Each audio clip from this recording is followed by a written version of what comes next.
नमस्कार, आप देख रहे हैं सहरसा नाउ और मैं हूं आपके साथ फरहा। आइए सहरसा की ताजा खबरों की ओर रुख करते हैं।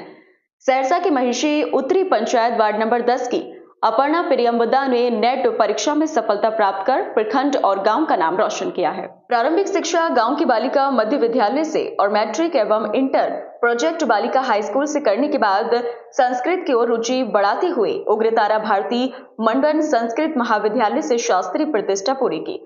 वर्तमान में वह कामेश्वर सिंह दरभंगा संस्कृत विश्वविद्यालय में आचार्य की पढ़ाई कर रही हैं। उन्होंने सफलता का श्रेय अपने गुरुजनों और माता पिता को दिया है। जिला अधिकारी श्री वैभव चौधरी ने वीडियो कॉन्फ्रेंसिंग के माध्यम से आयोजित बैठक में जानकारी दी कि सक्षम प्राधिकार से प्राप्त निर्देशों के तहत दिव्यांगजनों को विशिष्ट पहचान पत्र यूडीआईडी कार्ड प्रदान करने के उद्देश्य से यूडीआईडी परियोजना का कार्यान्वयन किया जा रहा है। यह केंद्र और राज्य सरकार की योजनाओं का लाभ प्राप्त करने के लिए एकल दस्तावेज के रूप में मान्य होगा। सहरसा जिले में 13,805 आवेदनों में से 7,527 कार्ड बन चुके हैं। शेष आवेदकों के लिए प्रखंडवार विशेष शिविर आयोजित किए जाएंगे। शिविर में दिव्यांगता प्रमाण पत्र, पहचान पत्र और फोटो अनिवार्य होंगे। सभी प्रखंड विकास पदाधिकारियों को शिविर के सफल क्रियान्वयन हेतु व्यापक प्रचार प्रसार का निर्देश दिया गया है।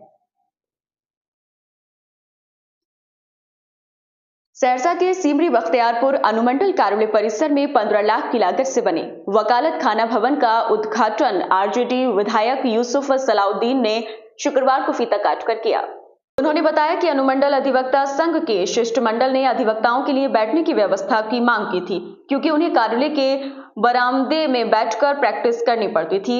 इसे ध्यान में रखते हुए विधायक मत से इस भवन का निर्माण कराया गया, जिसे आज विधिवत उद्घाटन के बाद अधिवक्ता संघ को सौंपा गया।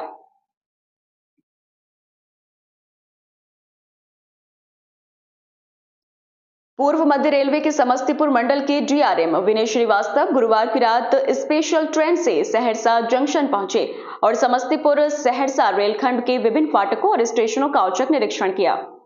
शुक्रवार सुबह वॉशिंग पिट का निरीक्षण करते हुए उन्होंने अधिकारियों को आवश्यक निर्देश दिए। डीआरएम ने कहा कि निरीक्षण के दौरान यह देखा गया कि स्टाफ ड्यूटी पर अलर्ट है या नहीं और गार्ड सही तरीके से हरी झंडी दिखा रहे हैं।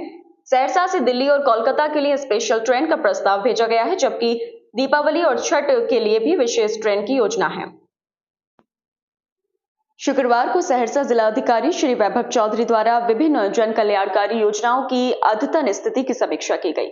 श्रम संसाधन विभाग की समीक्षा में निबंधित श्रमिकों की योजनाओं की उपलब्धि असंतोषजनक पाई गई और बाल श्रम मुक्त कराने में भी उदासीनता देखी गई। श्रम अधीक्षक को कार्य योजना तैयार कर आवश्यक कार्रवाई का निर्देश दिया गया। कल्याण विभाग के तहत 26 सामुदायिक भवनों में 20 का निर्माण पूरा हुआ है, बाकी 6 का जल्द कार्य शुरू होगा। सामाजिक सुरक्षा कोषांग और आईसीडीएस योजनाओं में भी प्रगति पर जोर दिया गया और संबंधित अधिकारियों को सुधार के निर्देश दिए गए।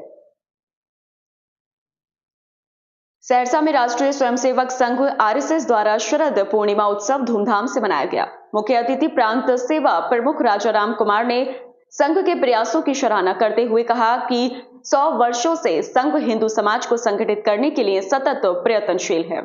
उन्होंने रामायण के रचयिता महर्षि वाल्मीकि और समाज में समरसता लाने के संघ के प्रयासों पर भी चर्चा की। संघ के स्वयंसेवक समाज सुधार में अग्रणी भूमिका निभा रहे हैं, जैसे राम मंदिर निर्माण और कश्मीर में धारा 370 की समाप्ति। सहरसा नगर निगम क्षेत्र के वार्ड नंबर 34 और 37 के बीच सड़क पर गंदा पानी जमा रहने से राहगीर और मोहल्ले वासी परेशान हैं।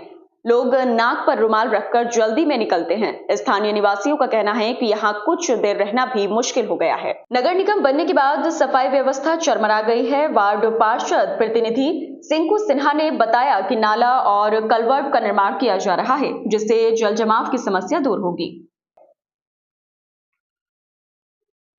सहरसा के नवहट्टा में जनसुराज पार्टी का संगठन घोषणा कार्यक्रम आयोजन किया गया। शाहपुर पंचायत भवन में आयोजित कार्यक्रम में संगठन को मजबूती के लिए कार्यकर्ताओं को प्रोत्साहित किया गया। सहरसा जिला युवा अध्यक्ष सोहन झा ने इस अवसर पर संगठन के सदस्यों के साथ चर्चा की। कार्यक्रम में प्रखंड प्रमुख शमीम अख्तर, पंचायत समिति की सदस्य मुन्नी देवी, विमल कांत झा, सूरज सम्राट सहित कई अन्य लोग उपस्थित थे। सहरसा जिले के सौर बाजार प्रखंड के रौता पंचायत की सहायक प्रबंधक मोनी कुमारी पर पूर्व पैक्स अध्यक्ष अनमोल यादव ने अपूर्ण सदस्य बनने का आरोप लगाया है। अनमोल यादव ने इस संबंध में प्रखंड विकास पदाधिकारी नेहा कुमारी को आपत्ति पत्र सौंपा है। उन्होंने आरोप लगाया है कि 2019 में उनकी पत्नी एकता चंदन देवी अपूर्ण सदस्य होने के कारण चुनाव नहीं लड़ सकी। अब आगामी 2024 पैक्स चुनाव के लिए बीडीओ को आवेदन देकर न्याय की मांग की है। सहरसा सदर थाने में भारतीय विद्युत अधिनियम 2003 के तहत अनुसंधान के दौरान मोहम्मद अजगर शमसुद्दीन को गिरफ्तार किया गया।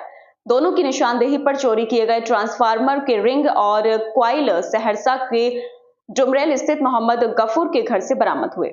इसके बाद मोहम्मद गफूर को भी गिरफ्तार किया गया, जबकि मोहम्मद नूर आलम की तलाश जारी है। बरामद सामान में 160 किलोग्राम एल्यूमिनियम क्वाइल और 100 किलोग्राम ट्रांसफार्मर रिंग शामिल है।